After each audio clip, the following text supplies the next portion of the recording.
Hello दोस्तों, आज हम लोग पढ़ेंगे भारत का भूगोल। प्रैक्टिस सेट सॉल्व करेंगे ये घटना चक्र का टीजीटी, पीजीटी और जीआईसी लेक्चरर के लिए।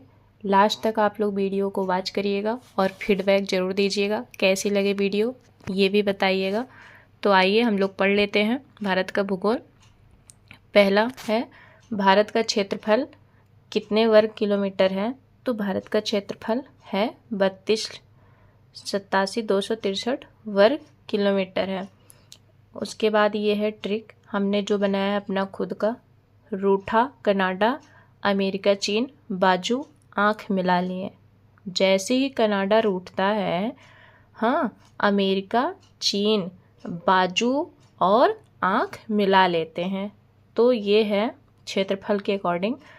पहला है रूस, रूठा से रूस, उसके बाद कनाडा, अमे से अमेरिका, उसके बाद चीन, फिर ब्राज़ील, उसके बाद आँख से ऑस्ट्रेलिया। रूस, कनाडा, अमेरिका, चीन, ब्राज़ील, ऑस्ट्रेलिया। रूठा, कनाडा, अमेरिका, चीन, बाजू और आँख मिला लिए। जैसे ही कनाडा रूठता है वैसे अमेरिका और चीन बाजू और आँख मिला लेते हैं। ऐसे आप लोग कनेक्ट करके पढ़ेंगे तो फिर आप लोग भूलेंगे नहीं। उसके बाद है ये विश्व का, इसका क्षेत्रफल विश्व के क्षेत्रफल के 2.4% है। उसके बाद यही क्वेश्चन यहाँ पे रिपीट कर दिया गया है। इसके बाद देखिए, क्षेत्रफल की दृष्टि से भारत का संसार में स्थान है। तो क्षेत्रफल की दृष्टि से भारत का संसार में स्थान है 7वां। अभी हम लोगों ने यहाँ पे ऊपर देखा है। देखिए, रूस पहला, कनाडा दूसरा, संयुक्त राज्य अमेरिका तीसरा, ब्राज़ील चौथा, चीन चौथा, ब्राज़ील 5, ऑस्ट्रेलिया 6 और अपना भारत 7वां हो गया। उसके बाद है ये भारत देश का उत्तर दक्षिणी विस्तार तथा पूर्व पश्चिम विस्तार। तो उत्तर से दक्षिण ये हो गया उत्तर, ये दक्षिण, ये पूर्व, ये पश्चिम हो गया। तो आप लोग देख लीजिए, पता है जैसे कि आप लोग ऐसे एक चीज़ का वो करिएगा, कनेक्ट करिएगा। जैसे कि आप लोग खड़े होते हैं तो आप लोगों की लंबाई ज़्यादा होती है, आपके जो चौड़ाई है उसके अकॉर्डिंग आप लोगों की लंबाई ज़्यादा है। तो आप लोग ऐसे कनेक्ट करिएगा, लंबाई जब ज़्यादा है तो फिर ये हो जाएगा 32-14। लंबाई ज़्यादा है इसलिए 32-14। उसके बाद चौड़ाई कम है तो आप लोग चौड़ाई के लिए ये रखिएगा 29-33। कभी कभी ये भी कंफ्यूज होते हैं बहुत सारे लोग। चौड़ाई वेस्ट और ईस्ट और नॉर्थ और साउथ में। तो आप लोग अब से मत भूलिएगा, आप लोग अपने आप से कनेक्ट करिएगा कि आप जब खड़े होते हैं तो लंबाई आपकी ज़्यादा है अकॉर्डिंग टू आपके चौड़ाई से। तो लंबाई ज़्यादा है तो 32-14 यानी नॉर्थ और साउथ। उसके बाद चौड़ाई कम है तो ईस्ट टू वेस्ट या वेस्ट टू ईस्ट 29-33 किलोमीटर है। ओके। उसके बाद है भारत का उत्तर दक्षिण विस्तार, यहाँ पे पूछ रखा है। तो अभी मैंने बताया लंबाई ज़्यादा है यानी नॉर्थ साउथ 32-14 किलोमीटर। उसके बाद आ जाते हैं हम लोग नेक्स्ट क्वेश्चन पे। निम्नलिखित अधिवासों में कौन उत्तर में चीन और पूर्व में म्यांमार के त्रिसंगम पर स्थित है? अस्थायी आबादी वाला भारत का पूर्वी करबा कौन है? पूर्वी करबा या पूर्वी राज्य। ठीक, तो ये हो जाएगा। आप लोग ये देखिए, अभी जैसा कि मैंने उधर बताया था, ये नॉर्थ, ये साउथ, ये ईस्ट, ये वेस्ट। ओके, तो ये ईस्ट जो है ये इधर अरुणाचल प्रदेश है, अरुणाचल प्रदेश। तो ये किबीथू है, किबीथू। उसके बाद है ये नॉर्थ में आपका हो जाएगा इंदिरा कौल, इंदिरा कौल, इंदिरा कौल हो जाएगा आपके नॉर्थ में। इंदिरा कौल हो जाएगा जो कि लद्दाख में है। सॉरी, ये लद्दाख में है। उसके बाद हो जाएगा आपके वेस्ट में गुजरात, गुजरात, गुजरात। इसको क्या कहते हैं? गौर माता, गौर माता, इसको गौर माता कहते हैं। उसके बाद आपके साउथ में हो गया कन्याकुमारी, कन्याकुमारी, कन्याकुमारी जो कि ये तमिलनाडु में है, दक्षिणी तमिलनाडु में है।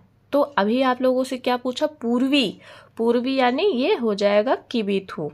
जबकि अगर आप लोगों से उत्तरी पूछता तो इंद्राकौल हो जाता, जो कि लद्दाख में है। और जब आप लोगों से वेस्ट पूछता यानी कि पश्चिमी पूछता तो ये हो जाता गौर माता यानी गुजरात में है। उसके बाद जब आप लोगों से साउथ पूछता तो ये कन्याकुमारी जो कि तमिलनाडु में है। उसके बाद है ये पूछ रखा है बिहार देश का एक पिछड़ा राज्य है। बिहार देश का एक पिछड़ा राज्य तो है ही। राज्य में विकास के स्तर में प्रादेशिक भिन्नता मिलती है कि नहीं मिलती है। प्रादेशिक भिन्नता, राज्य में विकास के स्तर में प्रादेशिक भिन्नता मिलती है। ए और आर दोनों सही हैं, परंतु आर ए की सही व्याख्या नहीं करता है। राज्य और इसमें कोई बिहार का वही नहीं किया गया। राज्य बिहार देश का एक पिछड़ा राज्य है उसने कहा, और यहाँ पे इसने कहा राज्य में विकास के प्रादेशिक भिन्नता मिलती है। तो प्रादेशिक भिन्नता जाहिर सी बात है मिलती है, लेकिन ए और आर दोनों सही है, परंतु आर ए की सही व्याख्या नहीं करता है। उसके बाद है ये बिहार, यही क्वेश्चन रिपीट कर दिया गया है। उसके बाद आ जाते हैं हम लोग ये इंदिरा पॉइंट। ये इंदिरा पॉइंट दिया है किस पे स्थित है, कितने उस पे, तो ये है इंदिरा पॉइंट भारत का दक्षिणतम बिंदु है जो ग्रेट निकोबार द्वीप पर स्थित है। हिंद महासागर में इतने इतने से उत्तरी अक्षांश और इतने पूर्वी अक्षांश पर स्थित है। वर्ष 2004 की सुनामी के बाद ये समुद्र में डूब चुका है। इसे पिग्मेलियन पॉइंट भी कहा जाता है। भारत की केंद्रीय देशांतर रेखा तो ये 82.5 डिग्री पूर्व में स्थित है। उसके बाद है 82.5 डिग्री पूर्व में, देखिए इसका ये वो भी दिया है 82.5 डिग्री पूर्व में स्थित है। इसी देशांतर के समय को देश का मानक अथवा प्रमाणिक समय माना गया है। यह रेखा प्रयागराज, मिर्जापुर आदि जिलों से होकर गुजरती है। यहाँ का समय ग्रीनविच समय से 5.5 घंटा आगे है, 5.5 घंटा आगे है। उसके बाद है भारतीय मानक समय IST और ग्रीनविच औसत समय GMT में कितना अंतर है, तो 5.5 घंटे का अंतर है। भारतीय प्रमाणिक समय लिया गया है, तो ये लिया गया है ध्यान से 82.5 डिग्री 30 अंश पूर्वी। उसके बाद है भारत में अपनाई गई मध्याह्न मेरिडियन है, तो ये यही है 82.5 डिग्री पूर्वी अक्षांश। ठीक, उसके बाद आ जाते हैं हम लोग यहाँ से कोलकाता में यदि 88 डिग्री 30 अंश पूर्वी देशांतर यदि सूर्योदय के प्रातः 6 बजे हैं तो 10 मिनट पर 6:10 होता है, तो मुंबई 73 अंश पूर्वी देशांतर में सूर्योदय का समय बताइए। आप लोगों को टाइम निकालने आता होगा, नहीं आता है तो आप लोग कमेंट्स बॉक्स में कमेंट्स करके ज़रूर बताइएगा। मैं आप लोगों को बताऊंगी टाइम कैसे निकालते हैं। वैसे आप लोगों को एक चीज़ ये जानकारी मैं दे देती हूँ, ये ग्रीनविच लंदन का GMT टाइम है। ठीक, उसके बाद इधर से अगर ये आप ईस्ट में जाएंगे तो ये प्लस में जाएगा और वेस्ट में जाएंगे तो ये माइनस में जाएगा। उसके बाद जो कि अपना ये 82.5 पूर्व में स्थित है भारत का अपने। तो अगर आप लोग यहाँ से यहाँ के अकॉर्डिंग जाते हैं तो आप लोगों को टाइम में ऐड करना होगा। अगर आप लोग इधर से इधर जाते हैं तो आप लोगों को टाइम में माइनस करना है। यहाँ पे जैसे कि दिया है देख लीजिए, और एक अंश का होता है 4 मिनट। ठीक, इसके निकालने का तरीका अलग है। अगर आप लोगों को नहीं आता है तो आप लोग कमेंट्स करके बताइएगा, मैं बताऊंगी नेक्स्ट वीडियो में। जैसे कि इसने पूछ रखा है, जैसे आप लोग देखिए कोलकाता में 88 डिग्री 30 अंश पूर्वी देशांतर यदि सूर्योदय प्रातः 6:10 पर होता है तो मुंबई 73 डिग्री पूर्वी देशांतर में सूर्योदय का समय होगा। तो एक का मतलब हो जाता है 4, एक का मतलब 4 हो जाता है। दोनों स्थानों के देशांतर का अंतर आप निकाल लेंगे, जैसे जो पूछा है, जो दिया है, जो पूछा है। तो 88 डिग्री, सॉरी ये चल नहीं रहा, हाँ 88 डिग्री, पहले आप लोग ये 30 वो हटा दीजिए, 30 का डायरेक्ट 73 का निकालेंगे तो ये आ जाएगा 15, फिर ये 30 रख लीजिए, 30 ठीक। अंश का देशांतर घूमने में ये कितना 15 अंश 15 डिग्री 30 अंश देशांतर घूमने 1 घंटा 15 चौका 15 जो आया है इसको 4 से गुणा कर लीजिए, 15 चौका 60 ठीक 60, और ये जो 30 है इसका 2 मिनट का समय लेती, 1 घंटा 2 मिनट का समय लेती। इसलिए मुंबई में सूर्योदय प्रातः 7:12 बजे मतलब 7:12 होगा। तो ये हो गया आप लोगों को 6 बज के, ये पूछा था 6:10 पूछा था, 6:10 पूछा था। तो हमारा जब ये हमने निकाला तो हमारा 1 घंटा और 2 मिनट आया है ठीक। 2 मिनट जब आया है तो हम इसमें अगर इसको ऐड कर रहे हैं तो ये हमारा हो जाएगा 7:12 हो जाएगा ठीक। ये आप लोग देख लीजिए। उसके बाद है भारतीय मानक समय रेखा 82.5 डिग्री 30 अंश 82.5। अब देखिए जैसे कि भारतीय मानक समय रेखा 82.5 डिग्री 30 अंश, इसको 30 अंश निम्नलिखित में से किस राज्य से होकर नहीं गुजरती। तो ये कुछ राज्य हैं, देख लीजिए जिससे होकर के गुजरती है और किससे होकर के नहीं गुजरती है। तो मैंने एक ट्रिक बनाई है खुद से, जिसका है यूपी एमपी आंध्र की छतरी उड़ी, यूपी एमपी आंध्र की छतरी उड़ी। तो ये हो जाएगा यूपी से उत्तर प्रदेश, एमपी से मध्य प्रदेश, आंध्र से आंध्र प्रदेश, छतरी से छत्तीसगढ़, उड़ी से उड़ीसा ठीक। तो इसमें क्या नहीं है, आप लोग सीधी सीधी बात ध्यान रखिए, तमिलनाडु नहीं है। यूपी एमपी आंध्र छतरी उड़ी, यूपी एमपी आंध्र छतरी उड़ी। उसके बाद आ जाते हैं भारत का देशांतरी विस्तार 68 डिग्री 7 अंश पूर्व से 97 डिग्री 25 अंश पूर्व तक है। इसका अक्षांशीय विस्तार कितना होगा ठीक।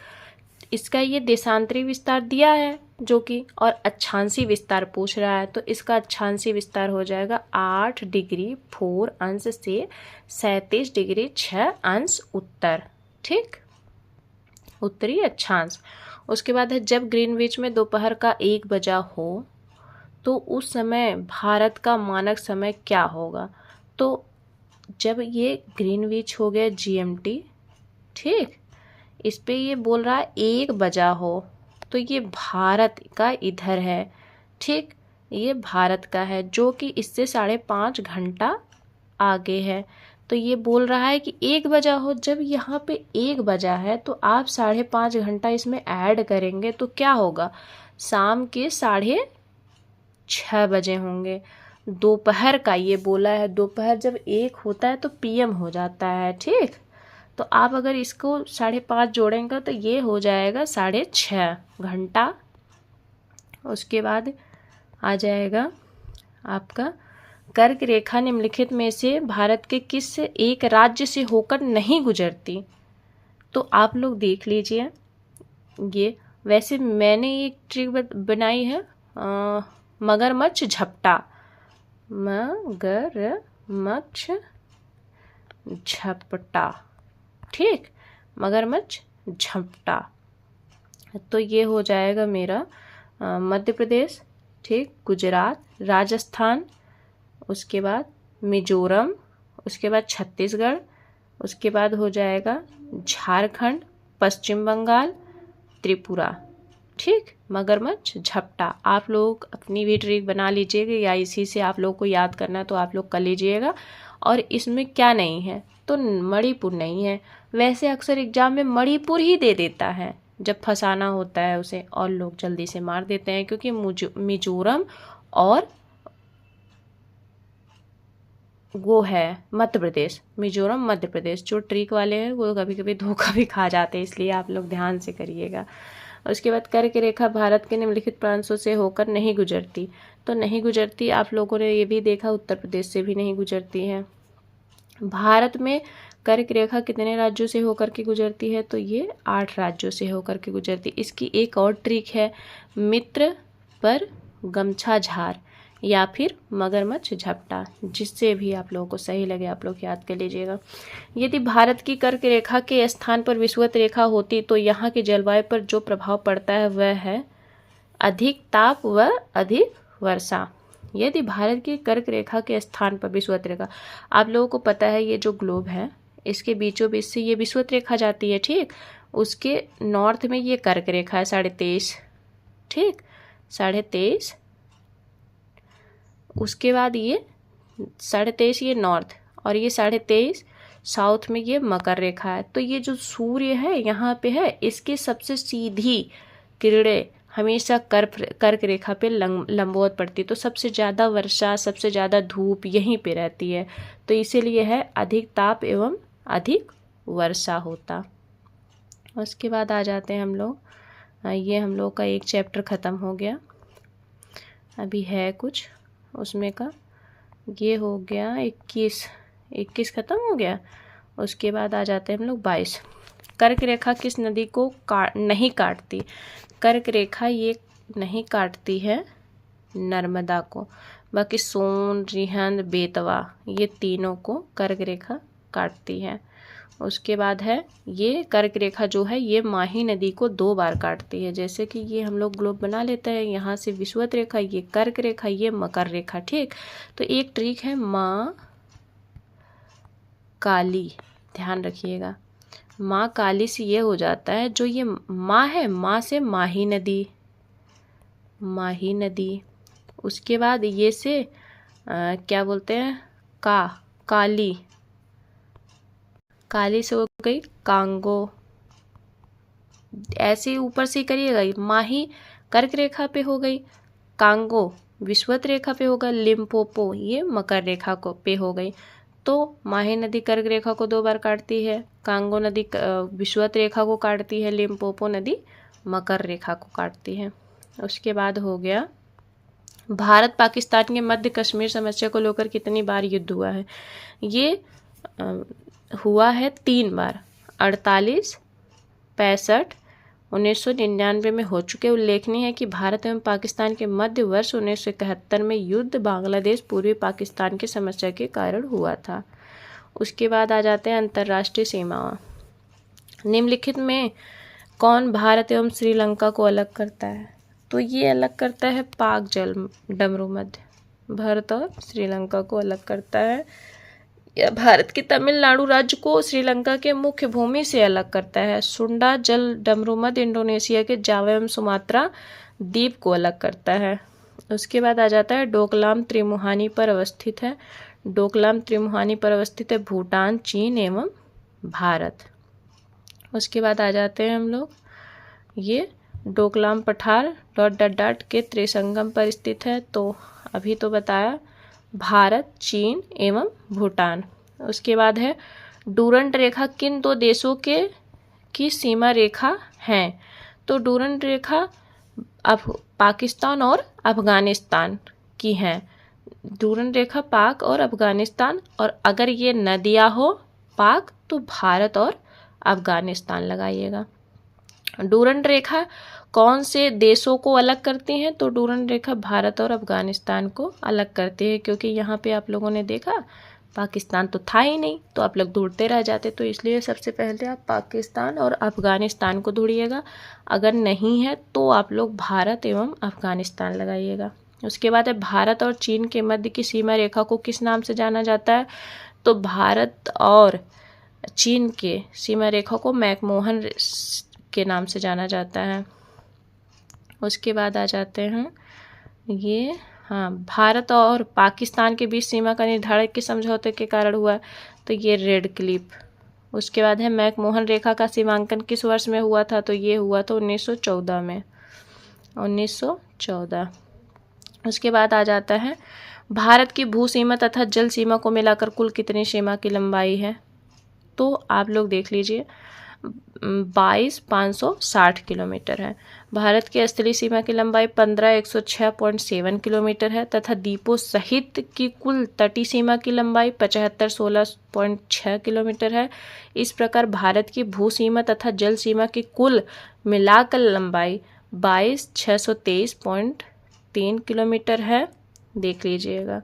उसके बाद है पाकिस्तान के साथ उभयनिष्ठ सीमा वाले भारतीय राज्य हैं, तो ये है गुजरात, जम्मू कश्मीर, पंजाब एवं राजस्थान। और जब से ये जो 31 अक्टूबर 2019 से ये जो जम्मू कश्मीर है ये राज्य का जब इसको दर्जा मिला है, केंद्र शासित प्रदेश निर्मित किए गए। हाँ, जम्मू कश्मीर और के कश्मीर राज्य का पुनर्गठन कर जम्मू और कश्मीर एवं लद्दाख केंद्र शासित प्रदेश निर्मित किए गए।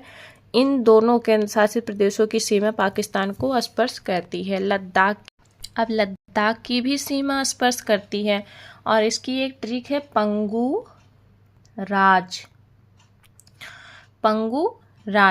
पंजाब, गुजरात, राजस्थान, जम्मू कश्मीर, अब एक लद्दाख भी हो गया। ठीक, पंगु राज, ले लद्दाख। उसके बाद है निम्नलिखित देशों में से किसकी स्थल सीमा भारत के साथ सबसे अधिक लगती है, तो ये लगती है बांग्लादेश के साथ सबसे अधिक। उसके बाद आ जाते हैं भारत के निम्नलिखित राज्यों में से कौन 3 ओर से अंतर्राष्ट्रीय सीमाओं से घिरा हुआ है, तो ये घिरा हुआ है सिक्किम 3 ओर से अंतर्राष्ट्रीय सीमाओं से जुड़ा है सिक्किम, नेपाल, चीन, भूटान। ठीक, उत्तरांचल का कौन सा जिला तिब्बत सीमा से नहीं लगा है, तो ये नहीं लगा है अल्मोड़ा। उसके बाद लगा कौन कौन से, आइए देख लेते हैं। उत्तराखंड यानी उत्तरांचल के 3 जिलों की सीमा तिब्बत चीन के साथ मिलती हैं, जिनमें उत्तरकाशी, चमोली और पिथौरागढ़ शामिल है, जबकि अल्मोड़ा की सीमा तिब्बत चीन से नहीं लगती है। गिलगिट बाल्टिस्तान का प्रादेशिक विवाद निम्नलिखित में से किनके बीच है, तो ये है भारत और पाकिस्तान के बीच में।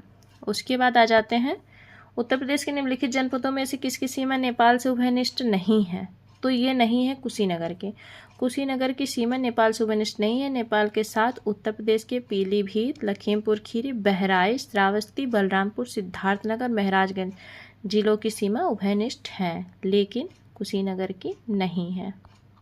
उसके बाद आ जाते हैं भारत का भौतिक स्वरूप। सामान्यतः भारत को कितने बृहद प्रदेशों में बांटा गया, तो ये मोटा मोटा देखो तो 4 बृहद प्रदेशों में बांटा गया। वैसे में कहीं कहीं 6 भी आप लोगों को मिलेगा, ऐसी बात नहीं है, लेकिन ऐसे देखा जाए तो 4 ही है।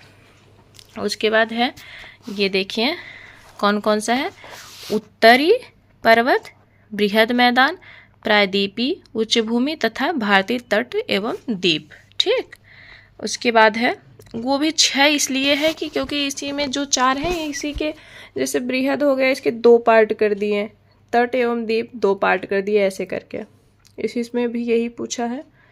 उसके बाद आ जाते हैं HP चटर्जी के भारत के प्राकृतिक विभागों की स्कीम में महाराष्ट्र पठार को प्रायद्वीपीय पठार के किस उपभाग में रखा गया है, तो ये उत्तरी दक्कन में रखा गया है।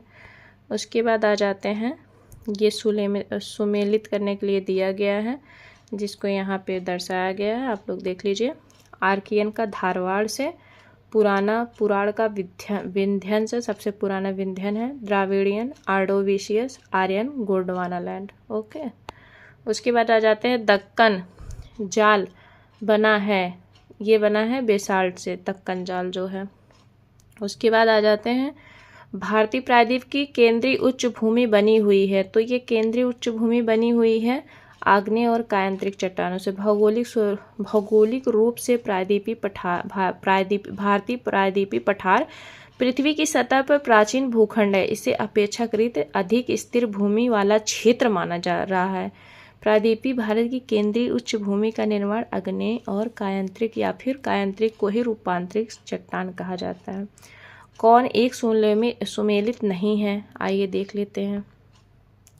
ट्रैप मेघालय से सुमेलित नहीं है, बाकी करेवा जम्मू कश्मीर में पाया ही जाता है। कश्मीर की घाटी में पाट भूमि ये रांची का पठार है ही। उत्कृष्ट भूमि चंबल घाटी से संबंधित है ही, ये ट्रैप मेघालय से नहीं है। उसके बाद आ जाते हैं हाँ, गोंडवाना तंत्र शैल प्रमुखतः किस नदी घाटी में पाए जाते हैं? तो ये पाए जाते हैं दामोदर में। गोंडवाना दामोदर में पाए जाते हैं। चतुर्थक तंत्र शैल निम्न में से किसमें नहीं पाए जाते? तो ये कर्नाटक में नहीं पाए जाते हैं। ठीक, उसके बाद है पाट भूमि पाई जाती है। पाट भूमि पाई जाती है छोटा नागपुर पठार में। पाट भूमि छोटा नागपुर पठार क्षेत्र में पाई जाती है। यह भूमि समुद्र तल से लगभग 1100 मीटर की औसत ऊंचाई रखती है। इसका ऊपरी भाग समतल होता है। उदाहरण के लिए नेतरहाट पाट, जमीरा पाट, खमार पाट, रुदनी पाट आदि प्रमुख है। उसके बाद है रांची पठार उदाहरण है। तो ये उत्तरित संप्रदाय मैदान का उदाहरण है रांची का पठार। उसके बाद आ जाते हैं हम लोग इसमें कौन एक सही है 12 में? तो इसका आ जाएगा अरावली पर्वत श्रेणी विश्व के प्राचीन भूसन्नतियों में से एक है, ये सही है। उसके बाद आ जाते हैं निम्नलिखित में से कौन भारत की सबसे प्राचीन पर्वत श्रृंखला है? तो ये सबसे प्राचीन पर्वत श्रृंखला अरावली है। उसके बाद आ जाते हैं राजस्थान के भौतिक स्वरूप संरचनात्मक दृष्टि से भारत के निम्नलिखित में से किस उच्चावच प्रदेशों का हिस्सा है? तो ये उत्तरी बृहद हिमाल प्रायद्वीपीय पठार का हिस्सा है। उसके बाद आ जाते हैं हम लोग क्वेश्चन नंबर 15 पे। ठीक, 15 पे आ जाते हैं। भारत की सबसे पहले खोज करने वाला यात्री तो आप लोगों को पता ही है, वास्को डी गामा 1498 ईस्वी में कालीकट पे पहुंचा था, व्यापार करने के इरादे से आया था। लक्षद्वीप की राजधानी का नाम बताइए? तो लक्षद्वीप की राजधानी का नाम ना तो ईटानगर है, ना पोर्ट ब्लेयर है, ना तो आइजोल है। लक्षद्वीप राजधानी का नाम इनमें से कोई नहीं। ये लक्षद्वीप का नाम शायद, हाँ, लक्षद्वीप राजधानी का नाम कावारत्ती होगा। यह एक केंद्र शासित प्रदेश है। निम्नलिखित राज्यों में से किस तट की सीमा सर्वाधिक लंबी है? तो यह है गुजरात की सर्वाधिक तट रेखा 12-14.70 किलोमीटर। महाराष्ट्र की तट रेखा इतनी, केरल की इतनी, तमिलनाडु की इतनी। ठीक, उसके बाद है मणिपुर राज्य की राजधानी, ये है इम्फाल। उसके बाद आ जाते हैं स्ट्रेटो ज्वालामुखी नारकोंडम किस देश में स्थित है? तो आप लोगों को पता ही, नारकोंडम भारत में स्थित है। उसके बाद आ जाता है शिलांग का पठार, मेघालय के नाम से जाना जाता है, जिसका अर्थ है बादलों का घर। यह नाम निम्नलिखित में से किसने दिया था? यह दिया था HP चटर्जी जी ने। कोरोमंडल तट में स्थित है। कोरोमंडल तट में क्या स्थित है ये देख लीजिए, इसका विस्तार। कोरोमंडल तट का विस्तार भारत के दक्षिणी प्रायद्वीप के दक्षिण पूर्व में आंध्र प्रदेश के फाल्स डीवी कृष्णा डेल्टा के पास से तमिलनाडु के केप कैमोरिन कन्याकुमारी तक विस्तृत है। गारो राजमहल विदर का निर्माण द्वारा हुआ है। तो ये हुआ है अंधभ्रंश के द्वारा गारो का। आज हम लोग इतना ही पढ़ते हैं, बाकी हम लोग पढ़ेंगे नेक्स्ट वीडियो में पर्वत श्रेणी, पहाड़ी एवं घाटियाँ दूसरी वीडियो में पढ़ेंगे। बाकी पूरे वीडियो वॉच करिएगा। अच्छा लगा हो तो लाइक शेयर एंड सब्सक्राइब करना मत भूलिएगा।